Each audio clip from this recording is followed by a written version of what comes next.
ശബരിമല സ്വർണ്ണക്കൊള്ളക്കേസിൽ വീണ്ടും അറസ്റ്റ്. മുൻ AO ശ്രീകുമാറിനെയാണ് SIT arrest ചെയ്തത്. സിജോ വി ജോൺ വിവരങ്ങൾ നൽകാനായി ചേരുകയാണ്. സിജോ, രണ്ട് കേസിൽ ഇപ്പോൾ ഏത് കേസിലാണ് ശ്രീകുമാറിന്റെ അറസ്റ്റ് രേഖപ്പെടുത്തിയത്? എന്താണ് ശ്രീകുമാറിനെതിരായ SITയുടെ കണ്ടെത്തൽ? ഈ ശബരിമല സ്വർണ്ണക്കൊള്ളയുമായി ബന്ധപ്പെട്ട് നിർണായക അറസ്റ്റാണ് ഈ KS ശ്രീകുമാറിന്റേത്.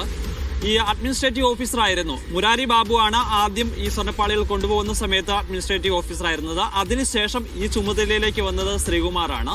ഇയാൾ ഇതുമായി ബന്ധപ്പെട്ട് ചില ഇടപാടുകൾ നടത്തുകയും ചെയ്തിരുന്നു. രേഖകൾ തയ്യാറാക്കിയതിലൊക്കെ ഇയാളുടെ പങ്ക് വ്യക്തമാകുകയും ചെയ്തിരുന്നു. എന്നാൽ മുരാരി ബാബുവാണ് ഇത് മുഴുവൻ ചെയ്തതെന്നുള്ളൊരു വാദമാണ് KS ശ്രീകുമാർ ഉന്നയിച്ചിരുന്നത്. നേരത്തെ മുൻകൂർ ജാമ്യാപേക്ഷയുമായി ഹൈക്കോടതിയൊക്കെ സമീപിക്കുകയും ചെയ്തിരുന്നു. പക്ഷേ അതിനുശേഷം ഹൈക്കോടതി മുൻകൂർ ജാമ്യം തള്ളുകയാണ് ചെയ്തത്. പിന്നാലെയാണ് ഇയാളെ ചോദ്യം ചെയ്യലിനായി ഈഞ്ചക്കലിലെ ക്രൈംബ്രാഞ്ച് ഓഫീസിലേക്ക് വിളിച്ചു വരുത്തുന്നത്. പിന്നീട് വിശദമായി ചോദ്യം ചെയ്തു. ഇയാളുടെ പങ്ക് സംബന്ധിച്ച് കൃത്യമായ തെളിവുകൾ അന്വേഷണ സംഘം കണ്ടെത്തുകയും ചെയ്തു.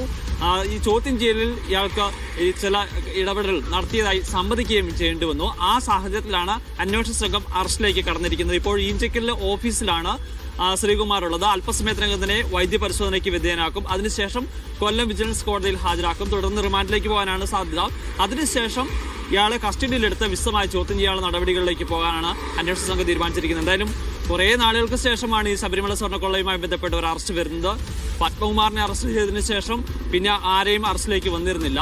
ഇനി ഈ കേസുമായി ബന്ധപ്പെട്ട് നിലവിൽ പ്രതിയേർപ്പെട്ടിരിക്കുന്ന ഒരേ ഒരാൾ മാത്രമാണ് അറസ്റ്റിലാകാനുള്ളത്.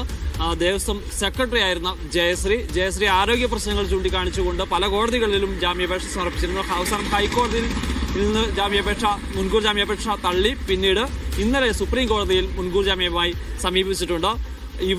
ഇവർക്കെതിരെയുള്ള നടപടികൾ ഈ മുൻകൂർ ജാമ്യാപേക്ഷയിൽ തീരുമാനമായതിനു ശേഷം എടുക്കാനാണ് അന്വേഷണ സംഘത്തിന്റെ നിലവിലെ തീരുമാനം. ഇതോടൊപ്പം തന്നെ ഉന്നത തലത്തിലുള്ള ബന്ധത്തെക്കുറിച്ചും അന്വേഷണം SIT വ്യാപിപ്പിക്കുകയും ചെയ്തിട്ടുണ്ട്.